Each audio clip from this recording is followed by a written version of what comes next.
Hi, my name is Bruce Bouquet, and I'm from the New Jersey Institute of Technology.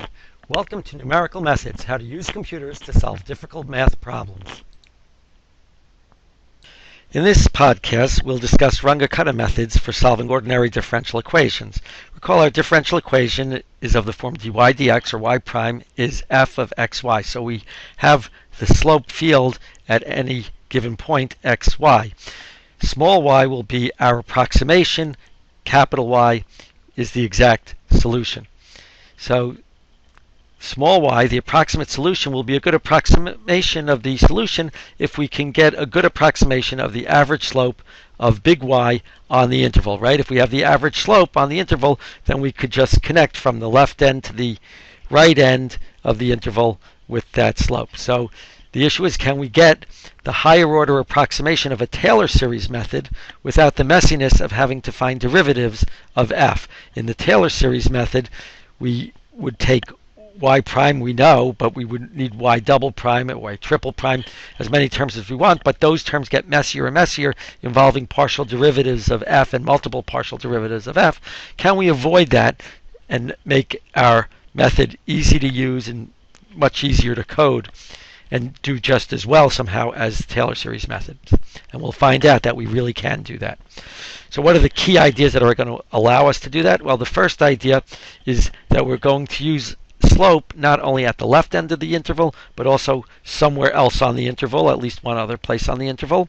And the problem we have to get around is that we only know the slope at the left end of the interval. We know y prime is f of xy. We only know the value of the function at the left end of the interval. And the only way to get off of that point is to use Euler's method to advance the solution either all the way through the interval or through some parts of the interval. And the second key idea is that we know that we can take as many terms of a Taylor series as we want in theory, although it's very messy, and whatever method we use that only involves the slopes and not the derivatives of slopes somehow should match up with as many Taylor series terms as possible in order to get as good of a solution as possible. A reminder that capital Y is the true value and small y is the approximate value of the solution. So let's consider the second order Runge Kutta method. What happens if we take two slopes? We'll consider the slope at the left end of the interval, and then we'll consider a slope somewhere through the interval. If the whole interval goes from xn to xn plus h, let's just go from to xn plus alpha h, where alpha is somewhere between 0 and 1. It really wouldn't make much sense to go past the interval or to the left, with alpha being negative. Alpha really only makes sense being between 0 and 1. If alpha is equal to 0, it's really just Euler's method. And then we saw there that we only got a first order method from A to B. So we're going to take part of the slope at the left, part of the slope somewhere else in the interval, but stay on the interval, and we're going to expand and match up with as much of the Taylor series as possible, assuming that we had the exact value at xn. That is, little yn is equal to big Yn. So if we assume that, how good can we do? How much of the Taylor series can we match up in going from xn to xn plus 1 or xn plus h? So the Taylor series is y at xn plus 1 is y of xn plus h, and we can write out the Taylor series terms. And once we get to y prime, that's equal to f, and y double prime, that involves partial derivatives, and y triple prime, we learned in the Taylor series podcast, has 6 terms that one can write out. So it gets pretty messy. And we're going to do the same thing. We're going to expand our second order Runge Kutta method, or what we hope is going to be a second order Runge Kutta method, as a Taylor series in 2 variables, because we have f of x comma y. So here's our proposed second order Runge Kutta method, and we write out the Taylor series. That's yn plus h times gamma 1 f. That doesn't change, but now we want to expand around xn yn this term f of xn plus alpha h, yn plus alpha h f of xn yn. So to do that, that's f of xn yn plus alpha h times f sub x of xn yn plus alpha hf times f sub y of x and y n. And then we could take the second order Taylor series term in the multiple variable expansion, and we would get these terms, which notice are h times h squared times. So we have h terms, we have the h squared terms, and these at the bottom are the h cubed terms. And we want to match those up with the Taylor series. So we had the Taylor series over here, and if we write out the if we write out the y triple prime terms, we get these 6 pieces in the actual Taylor series expansion. So what we're going to do is going to match the h terms and the h squared terms and see if we can do that. So if we match up terms, the f terms, which are the h terms on the previous slide, that what we find is that the Taylor series just gave us an hf, and the Runge Kutta method gave us gamma 1 plus gamma 2 times hf.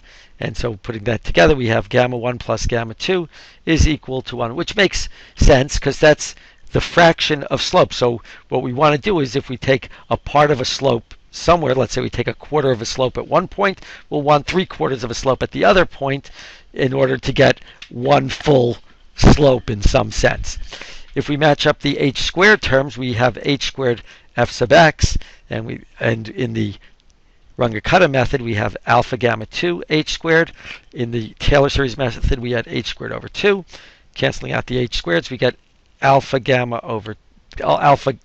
2 is equal to 1/2. If we do the same for the f sub y terms, then we get the same equation. So although we have 3 variables, gamma 1, gamma 2, and alpha, it's not unique. We don't have 3 equations in the 3 unknowns. We really only have 2 equations, and that means that one of these values is arbitrary.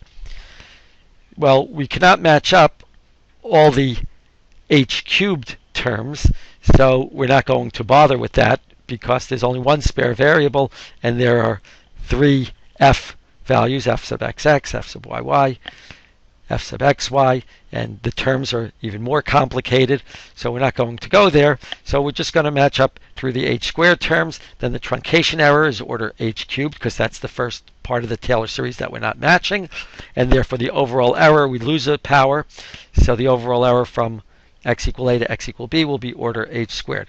There are 3 common methods that we use. Alpha equal 1 means that gamma 1 is 1/2 and gamma 2 is 1/2, meaning that we're taking half the slope at the left end of the interval and half the slope at the right end of the interval, and we get to the right end of the interval using an Euler step because that's really all we can do to move within the interval. So it's just like trapezoidal rule, right? It's the old value plus 1/2 h times the slope at the left plus what we can do for a slope at the right. Another common method is where alpha is equal to 1/2, leading to gamma 1 is 0, gamma 2 is 1. That works out to be the midpoint method, that the new value is equal to the old value plus h times f at x plus h over 2, and then using an Euler step to get halfway through the interval. So you're really taking the old value plus the width of the interval times an approximate slope in the middle of the interval. Another method is called Yoon's or Ralston's method, where alpha is 2/3, gamma 1 is 1/4, and gamma 2 is 3/4. And we're going to see on the next slide where that one comes from, because really you could take any value of alpha between 0 and 1. Well, if we wanted to match up the h cubed terms, we can't match them all up. And here is what happens, that on the top we have what we get from the Runge Kutta method if we take the h cubed terms, and from the Taylor series method if we take the h cubed terms. Well, if we try to match all of those up, there's f sub xx in both, there's f squared times f sub yy in both, there's an f times f sub xy in both, but only in the Taylor series method do you have an f sub x times f sub y, or do you have an f times f sub y squared. So that's this term over here. And so those can't match up. You get 0 equals 1/6. But if we just take these first 2 equations and we add those to the equations that we had on the previous page, right, to these 2 equations, then we'll have 3 equations and 3 unknowns. And that will force alpha to equal 2/3, leading to Yoon's or Ralston's method. So we won't get order h cubed, but at least we are matching more of the pieces. Let's do an example. This is the same one as we did in the Taylor series PowerPoint. Y prime is e to the minus x cosine y. And we'll work one step of the example. We'll let y of 0 equal 0 and the step size equal 1 for simplicity of calculation. And we'll use the trapezoidal method. Yn plus 1 is yn plus half the slope at the left and half the slope at the right. It's easy to write this method as the slope at the left, and if we let v2 equal the slope at the right, then we can write the methods as the new value is the old value plus h over 2 times the sum of these slopes. It's a nice, easy way to see what's going on. We plug in v1. If we plug in up here, we get e to the 0 cosine of y of 0. Y of 0 is 0, so e to the 0 cosine 0, which is 1. v2 is f of 0, xn is 0, h was 1. Y at the left was 0, h is 1, and then we multiply it times v1, which we found to be 1. So putting that together, we get f of 1 comma 1, which is e to the minus 1 cosine of 1 radian, which is e to the minus 1 cosine of 1 radian.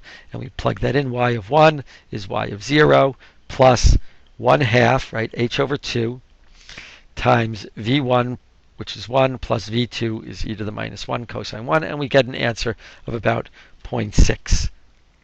Notice that we did not have to find any of derivatives of y prime, and we are getting second order results.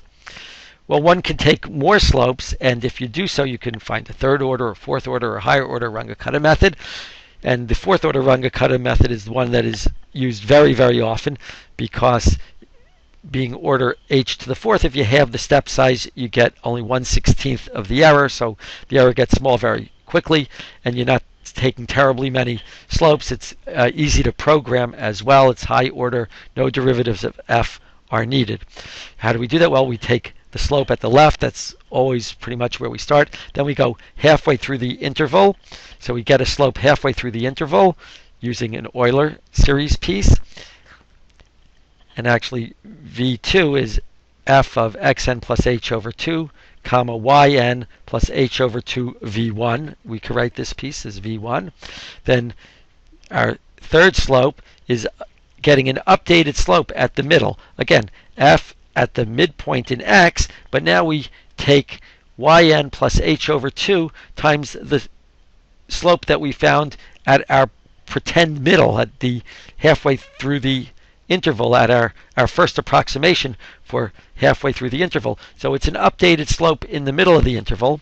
And then we're going to use this updated slope in the middle of the interval, and we're going to go all the way through the interval. For v4, f of xn plus h, which is the right end of the interval, and going from yn plus h times v3. So this v3 is really an updated, hopefully really good slope in the middle of the interval, and we're going to use that slope to get to the end of the interval. And then what we're going to do is take a combination of these four slopes to get our updated approximation, yn plus 1. So we use yn plus 1 is yn plus h over 2, slope at the left, really four slopes at the middle, because two of our original approximate slopes at the middle, two of the updated slopes at the middle, and then the slope at the right. So you could look at it as kind of being similar to Simpson's rule for integration, right, where the value that you'd add is h over 6, and you'd have a 1, 4, 1, a left value, a middle value, and a right value. And you take 4 of the middle in the Simpsons rule. So there's a certain similarity there, which is nice to see. Okay, one step error is order h to the fifth. So if you were to write out the whole Taylor series, if you wrote out the multiple variable Taylor series expansion for this Runge Kutta method, you could match up all the terms through h to the fourth, and you'd have differences in the h to the fifth term, and therefore the error on the interval from a to b is order h to the fourth. Moment of culture. The child is saying, "Dad, it's so cold in here." So the dad said, "Go stand in the corner." And the son says, "Why?" And the dad says, "Well, it's 90 degrees in the corner." I'm Bruce Bouquet from the New Jersey Institute of Technology. Thanks for joining us, and may the power of math be with you.